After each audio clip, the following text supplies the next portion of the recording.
Let's take a look at how effective Fred Thompson was in the language of foreign policy.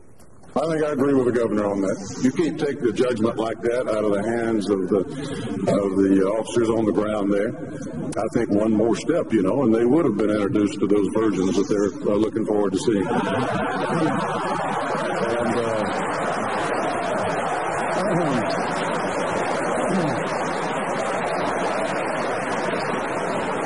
Iran was clearly testing us.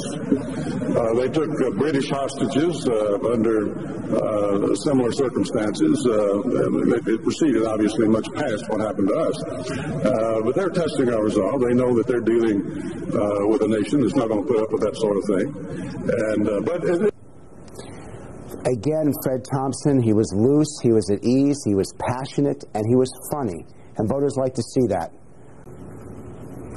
Guys, these Republicans in South Carolina want a true blue conservative. They're not squish. They want somebody who's going to be passionate, intense about being a conservative Republican. Well, let's get to the specifics. Clearly, it was Fred Thompson who won the debate. Hopefully I can get through this with my voice. But I want to know a word or phrase to describe Fred Thompson. What was it that stood out to you? I would say nice, awake. He was very prepared, and it showed. His charisma finally surfaced. He showed his intelligence, he was organized and prepared. He began to contrast himself. I believe he was very strong and passionate and he's ready to go now. Very dynamic, great, but late. Very serious on conservative issues, very strong on immigration. Presidential and very convincing. Why didn't you switch your vote? What was it about what Fred said? He's shown us a turnaround. He's let us hear his voice, and he has shown us the seriousness on a lot of the issues that were wavering. I believe he was sincere. He showed real true wisdom and candor.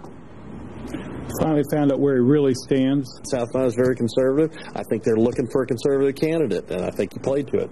I think South Carolina is the Dixville Notch of the country. Dixville Notch. John, you know much too much about politics. I mean, he made it clear when he brought everybody in his campaign to South Carolina, this was, his last stand. So this is where he's got to make it or break it. I agree. He came into South Carolina. It's a strong state for him. He felt confident. It showed. He looked presidential. I think he's a tough component.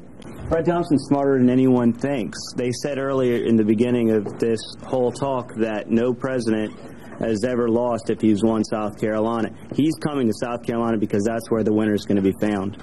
And Mr. Thompson made sacrifices to get here. I mean, didn't he have a career in Hollywood? And he gave up things to get here, so he's not just going to lay down and get out. Hey, Frank, I'm fascinated by what everybody's saying there, more specifically about Senator Fred Thompson and his showing here tonight. But for those that thought he won the debate but then would be reluctant to vote for him, I really want you to ask them why, if they thought he was that strong, but yet they're not so sure he'd be the guy.